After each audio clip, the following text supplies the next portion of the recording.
We're live! We're live!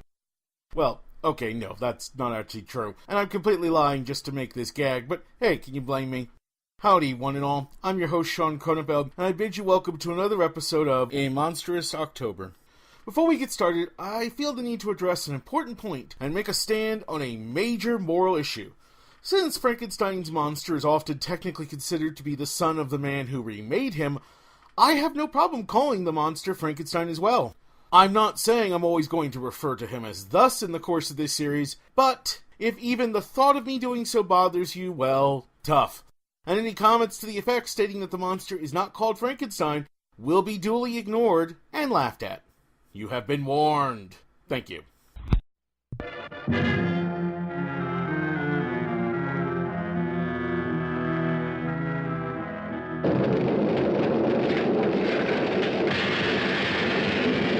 It's alive! It's alive! It's alive! It's alive!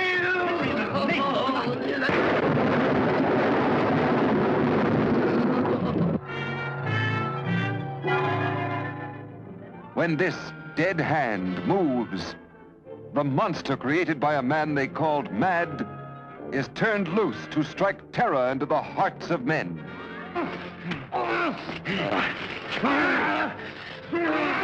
To shock women into uncontrolled hysteria. Elizabeth!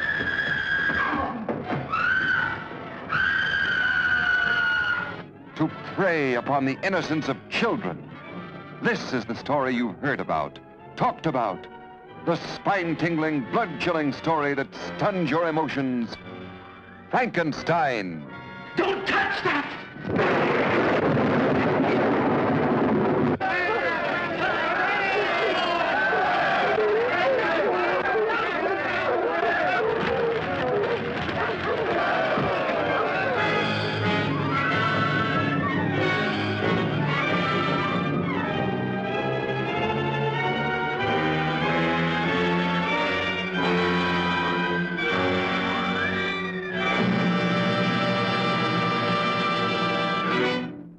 While both the 1931 Dracula and Frankenstein are classic films in their own right, I'd have to say that the latter exists on another level from the former. One only has to watch Frankenstein's cheeky opening and visually stunning title credits to see the truth in this. Where Dracula as a film largely remains memorable today on the strength of its amazing performances, Frankenstein is a different beast entirely. This is a film with a style so ahead of its time that it can hold its own when compared to more modern films in a way that the 1931 Dracula simply cannot. On a similar note, among the countless Dracula remakes produced over the years, there are many who will claim this version or that version is ultimately superior to the 1931 film. By comparison, there are likely few, if any, prepared to make a similar claim about the far more scant number of Frankenstein remakes produced in the same period of time, and this is all the more remarkable when one considers just how much the 1931 film truly diverges from its source material. Of course, similar liberties were taken with Dracula as well, but not nearly to the same degree that was done with Frankenstein. Changes range from the big, such as the behavior and manner of the creature and the film's happy ending, compared to the novel's tragic one, to the small, such as swapping the first names of the characters Victor Frankenstein and Henry Clerval for some reason, or the addition of the now iconic Hunchback, in this case one named Fritz and not Igor. Said Hunchback, of course, never actually appeared in the novel, but this is only just one of many examples of the film overriding material from the novel in the greater consciousness of the public at large. In a way, it's kind of a shame that the other attempted Frankenstein remakes have failed to come close, to say the very least, to matching the quality of the 1931 film. Because as spectacular of a film as this version of Frankenstein is, I miss the loss of elements from the novel, such as the amazing atmospheric opening and closing sequences set out on the frozen Arctic Sea, and the long discourses the monster would have of his creator over the nature of humanity. That's not to say that Frankenstein as a film is without striking images or moments aplenty to call its own. Take, for example, the opening shot of the film proper, which consists of a single pan from left to right of a group of mourners gathered at a funeral service, and ends with the striking image of a skeletal statue of the Grim Reaper in all his bony glory. Or the long shot featuring the father carrying his dead daughter near the end of the film into town, slowly destroying the celebration around him with every step he takes. Whereas Dracula was a fairly static film, Frankenstein abounds with creative and clever camera work, and it's amazing to think that these two films were actually made within the same year. Which just goes to show the difference that a strong director who knows what he's doing can make. This is not a knock on Dracula director Ted Browning per se, but it's hard to argue that Frankenstein director James Whale simply produced the stronger work. One final major difference to note between the two films is the sense of scale at play in each. Both films are technically based on plays that were in turn based on the original novels, but it's Dracula where this feels more obvious, what with its limited cast and fairly small in scope finale. Frankenstein, by comparison, only ratchets up the scale of events happening as it enters its final third, what with its infamous mob of villagers heading out into the land to pursue the monster. Whereas Dracula often at times almost comes across like a simple taping of the original stage play, Frankenstein knows that it needs to go big if it's going to bring things home in a proper fashion.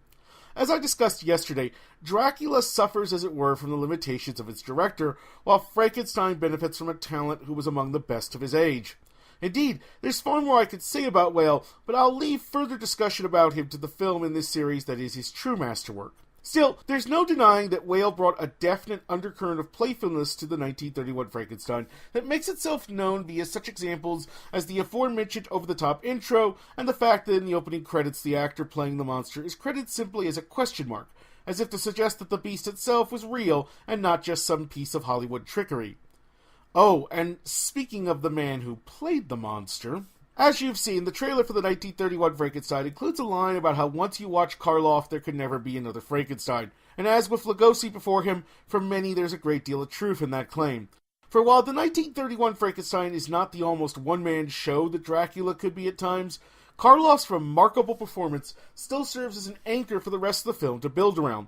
The film version of the monster Frankenstein may lack the well-spoken nature of his novel counterpart, but thanks to Karloff, he remains at least somewhat of a sad and soulful figure. Of course, that iconic makeup plays its part as well, but make no mistake, it's the man behind the bolts that truly bring this creature to life. Watching and hearing the creature's final moments as the growing fire in the windmill begins to consume all around him remains uncomfortable and more than a little tragic for all the creature's misdeeds, and that comes down to Karloff's performance. Indeed, it feels like such a missed opportunity that Karloff was not allowed to play a more verbose version of the creature, considering just how memorable his voice was, as any fan of the classic Grinch cartoon can attest to.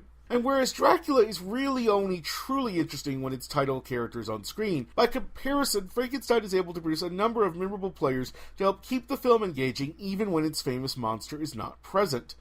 Colin Clive truly embodies the madness of the Good Doctor, while Edward von Sloan, told you he'd be back, helps anchor the first half of the movie in a role deliberately reminiscent of his iconic turn as Van Helsing.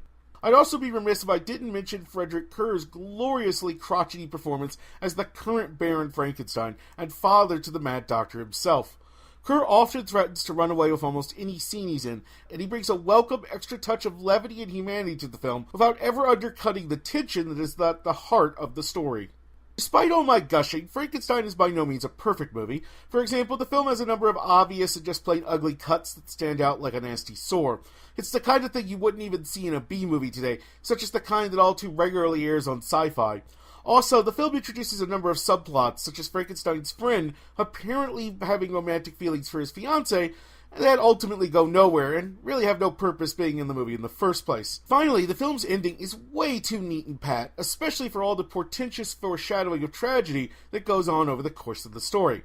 Yet these problems are so minor, especially compared to everything the film gets right, that they border on nitpicking. The term Shakespearean is one that gets thrown around a bit too often these days for my taste, but in the case of the 1931 Frankenstein, it truly does feel appropriate, what with the film's numerous monologues, frequent asides, and meditations on the meaning and purpose of life and death.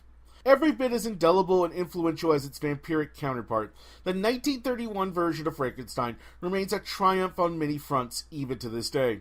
If Dracula could be considered the test case that proved films of this nature could work, then Frankenstein is proof that they could have true weight and depth as well. It's a singular creation from a visionary every bit as bold and brash as the Doctor, whose name graces the film's title. Its ideas and themes have only become more relevant as the years have gone by, and it remains a film that every person owes it to themselves to watch at least once.